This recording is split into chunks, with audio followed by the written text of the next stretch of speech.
तो वेलकम है दोस्तों, नमस्कार है आप सभी का। देखिए, कल आप लोग का एग्ज़ाम है एसी इंग्लिश, अंतिम पेपर है और सबसे टफ पेपर है उनके लिए जो हिंदी मीडियम के कैंडिडेट हैं। ठीक है, हिंदी मीडियम के कैंडिडेट को यह पेपर टफ लगेगा क्योंकि लैंग्वेज ही पूरा का पूरा चेंज हो जाता है ना। चलिए देखते हैं किस टाइप के क्वेश्चन आएंगे और हमें कैसे सॉल्व करना है।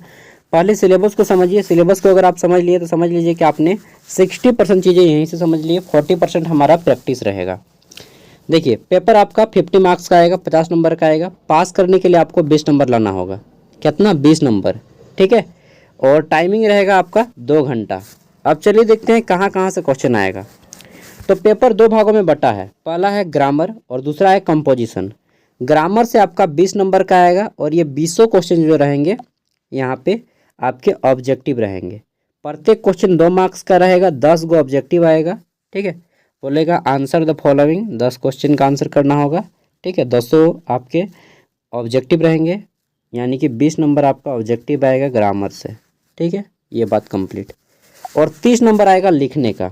30 नंबर क्या आएगा? लिखने का। ठीक है, लिखने का आएगा 30 नंबर। इसको आपको लिखना होगा पेज से, और इसमें आपको टॉपिक दिया गया है। ठीक है, टॉपिक दिया गया है, लगभग 15 या 17 टॉपिक है, इन्हीं में से आएगा। अब चलिए जान लेते हैं क्या क्या करना है और कैसे करना है। देखिए, सबसे पहले आपका क्वेश्चन आएगा, ये सारे ग्रामेटिकल पार्ट्स है जिसमें आपका पार्ट्स ऑफ स्पीच है एंड देयर टाइप्स। ठीक है, लिख देगा how many types of parts of speech. ठीक है, ऐसा क्वेश्चन आ सकता है 1 मार्क्स में। फिर नाउन पूछ देगा how many kinds of noun. ठीक है, या फिर कोई एग्जाम्पल दे देगा जैसे कि चाइल्डहुड किस प्रकार का नाउन है, तो चाइल्डहुड जो है हमारा एब्स्ट्रैक्ट नाउन है। ठीक है, उसी तरह से दे देगा हिमालय किस टाइप का नाउन है। ठीक है, तो हिमालय जो है हमारा कैसा नाउन है, तो सिंपल सा बात है जी, क्या नाम है, प्रॉपर नाउन है। ठीक है, proper noun, common noun, collective noun, material noun, abstract noun, सबको पढ़ लीजिएगा। फिर पूछ देगा प्रोनाउन, जैसे पूछ देगा ठीक है कि Ram is a boy, he is very talented, तो यहाँ पे प्रोनाउन क्या है, तो ही आ जाएगा प्रोनाउन। इस टाइप से क्वेश्चन आएगा। ठीक है, फिर यहाँ पे वर्ब सेलेक्ट करने देगा, जैसे कोई वर्ड लिख देगा। ठीक है, सपोज दैट यहाँ पे कोई वर्ड है जैसे you are playing, you are playing. ठीक है, यहाँ पे पूछेगा कि हमें वर्ब कौन सा है। ठीक है, फाइंड द वर्ब, तो आप प्लेइंग को कर दीजिएगा वर्ब। इस तरह से आपका आंसर रहेगा। ठीक है, उसी तरह से आपका एडजेक्टिव है, एडजेक्टिव। उसके बाद है आपका एडवर्ब, कंजक्शन, डिटर्मिनर्स है, टाइप्स ऑफ सेंटेंस हैं। ठीक है, पूछ देगा how many kinds of sentence, तो आपको बताइएगा there are 3 kinds of sentence. पहला है हमारा simple sentence, compound sentence and complex sentence. इसी से आपके 20 क्वेश्चन बनेंगे, बस इतना ही इस जगह से। ठीक है, और 1 मार्क्स वाले बनेंगे सभी, एक भी सब्जेक्टिव में नहीं आएगा। तो ये हो गया। फिर देख लेते हैं, तो आपको जो है यहाँ पे 10 मार्क्स वाले 3 क्वेश्चन का आंसर करना होगा। टोटल 6 क्वेश्चन आएंगे। आपका पेपर इस टाइप से रहेगा। ठीक है, ये आपके आंसर करना होगा प्रत्येक 1 मार्क्स वाले क्वेश्चन का 10, प्रत्येक क्वेश्चन 2 मार्क्स का। ठीक है, और फिर रहेगा आपका ग्रुप बी। ग्रुप बी रहेगा, इसमें आपको करना होगा टोटल 3 क्वेश्चन का आंसर करना होगा आउट ऑफ 6 में, प्रत्येक क्वेश्चन 10 मार्क्स का। ठीक है, तो ये आपका हो जाएगा 30 और यहाँ पे 20, 30 20 50। ठीक है, 10 नंबर या 6 क्वेश्चन रहेगा जिसमें से किसी 3 का आंसर करना होगा, और उसमें आपको बोल सकता है ईमेल लिखने के लिए। ठीक है, या फिर आपको बोल सकता है पैराग्राफ राइटिंग के लिए, ऑफिस मेमो के लिए, नोटिस लिखने बोल सकता है। फिर आपको सर्कुलर के लिखने के लिए बोल सकता है, एजेंडा लिखने के लिए, ईमेल लिखने के लिए, ब्लॉग राइटिंग, रिज्यूम। ठीक है, रिज्यूम इंपॉर्टेंट है, पूछ सकता है। Formula letter, letters, complain. ठीक है, एडिटर के पास letter, job applicant, inquiry letter, letter of applications. ठीक है, सॉरी एप्लीकेशंस, और रिकमेंडेशन लेटर। ये सारे में से ही आपके 6 क्वेश्चन आएंगे। ठीक है, अब देखिए मैं यहाँ पे आपको कुछ टॉपिक दे रहा हूँ। अब मान लीजिए दिक्कत किनको होगा, जिनको दिक्कत होगा उनको, जो हिंदी मीडियम के कैंडिडेट हैं और जिन्होंने इंग्लिश में 10th में भी उन्होंने अपना रीजनल लैंग्वेज ले लिया है, हिंदी या संस्कृत या फिर कोई अदर लैंग्वेज। ठीक है, मतलब इंग्लिश को उन्होंने आज तक कंपलसरी सब्जेक्ट में रखा ही नहीं है, तो उनको दिक्कत होने वाला है। उनके लिए क्या तरीका है, बस आपका जो 10 गो ऑब्जेक्टिव आएगा उसमें से आपको आंसर करना है सबका। अगर ऑप्शन देगा चुनने का तब तो बहुत अच्छा है। अगर ऑप्शन आ जाए ए बी सी करके या डी करके या फिर ऑल ऑफ दीज करके, तो कोई ऑप्शन में अगर आपको ऑल ऑफ दीज मिल जाए, ठीक है, all of the above, all of the above करके कोई ऑप्शन मिल जाए आपको, तो उस पर टिक लगाना है, वो 100% सही रहेगा, 100 में 90 संभावना है, ठीक है। और बाकी सब आपको लिखना पड़ेगा, चाहे आम नीम कटहर कुछ भी लिखना पड़ेगा, ठीक है ना। और ऐसा नहीं है कि आप इंग्लिश ग्रामर तुरंत एक दिन में सीख जाइएगा, इंग्लिश का मैं मास्टर भी नहीं हूँ, ठीक है। तो इंग्लिश ग्रामर आप कम से कम सीखने में 3 महीना लगता है भाई। और इतना सारा टॉपिक मैं शुरू से ही बोल दिया था कि इंग्लिश को जो है आप लोग कर लीजिएगा, क्योंकि इंग्लिश आपको पढ़ना पड़ेगा, ठीक है। एक दिन वाले पकवान नहीं है कि इंग्लिश आप बना के तुरंत खा लिए, ठीक है। चलिए ये हो गया। अब मैं कुछ पेपर्स दे रहा हूँ, आप यहाँ से सॉल्व कर लीजिएगा, आपके एग्जाम में कुछ इसी टाइप से क्वेश्चन आएंगे। जिसमें पहला देख लीजिए, ठीक है। यहाँ पे बोला गया है कि this section has 4 shorts answer types of question, the candidate are required to attempt all each questions carry. आपका ये 60 मार्क्स का पेपर है, इसको ध्यान मत दीजिएगा मार्क्स में, ठीक है। तो यहाँ पे आपको क्वेश्चन पे ध्यान देना है, इस टाइप से आपका भी क्वेश्चन आ सकता है, ठीक है।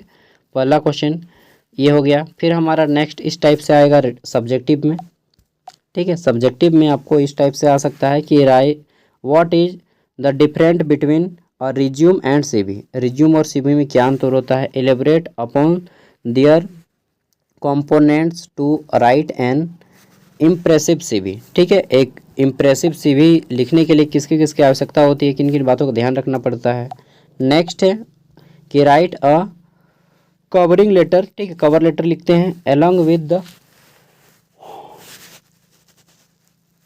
For the post of editor in a leading newspaper. तो आपको भी एग्जाम में इस टाइप से क्वेश्चन देखने को मिलेंगे, ठीक है। फिर है हमारा elaborate upon the dos and don'ts, ठीक है, क्या करना चाहिए और क्या नहीं करना चाहिए।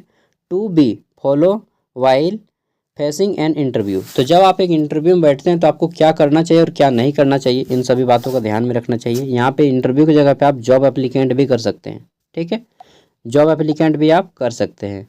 नेक्स्ट के what is non verbal communication and describe the various type of non verbal communication, इस टाइप से आ सकता है। और आपके 1 मार्क्स वाले में आप विशेष रूप से ये पेज को फॉलो कीजिएगा, इस पेज को भूल जाइए, इस पेज में उतना कुछ खास क्वेश्चन नहीं है, ठीक है। तो आपको ये पेज आपको कम से कम घर से प्रिपेयर करके जाना है। इस पेज में अच्छे अच्छे क्वेश्चन हैं और भी मैं दिखा रहा हूँ। जैसे यहाँ पे हमारा क्वेश्चन है कि transfer the following simple sentence, ठीक है, ऐसा ही क्वेश्चन आप लोग के भी एग्जाम में आ सकता है।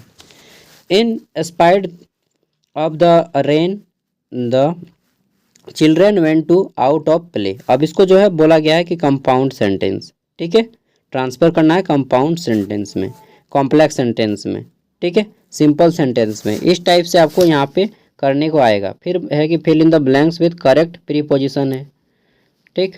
यहाँ पे हो सकता है आपको यहाँ पे बोले कि नाउन भर दीजिए, यहाँ पे प्रीपोजिशन की जगह पे कर दे नाउन भरिए, यहाँ पे प्रोनाउन भरिए, यहाँ पे एडजेक्टिव, यहाँ पे एडवर्ब, ठीक है ना। तो इस तरह से आएगा। और क्या बताऊँ, सिलेबस सबसे डिफरेंट है, इसलिए यहाँ पे आपको एक भी मैं गाइड नहीं कर पाया। बाकी जितना भी मुझसे हो रहा है, क्योंकि मैं इंग्लिश का टीचर नहीं हूँ यार, ठीक है, I am not a English teacher, मैं स्पेशली सोशल साइंस का कैंडिडेट हूँ, स्टूडेंट हूँ, ठीक है। तो सोशल साइंस मुझसे ज़्यादा होता है बाकी अदर सब्जेक्ट की तुलना में।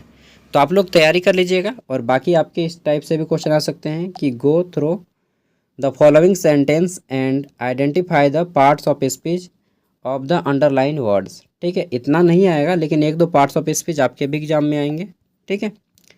तो तैयारी कर लीजिए। अब फाइनल कहना मेरा यही है कि यहाँ पे तो इसको करना, मतलब ऊपर वाला जो 20 नंबर है इसको करना मुश्किल है थोड़ा, क्यों, क्योंकि इसमें आपको कॉन्सेप्ट जानना पड़ेगा, नाउन क्या होता है, प्रोनाउन क्या होता है, एडजेक्टिव वर्ब, ठीक है। तो इस पर आप कम टाइम दीजिए, इस पे टाइम आपको नहीं देना है, ठीक है। टाइम देना है आपको इसमें, आपके जितने भी टॉपिक हैं इन सभी टॉपिक को आपको लिखना है घर पे। अभी जैसे लिखना सीख लीजिए, ठीक है, पैराग्राफ राइटिंग लिखना सीख लीजिए, ठीक है।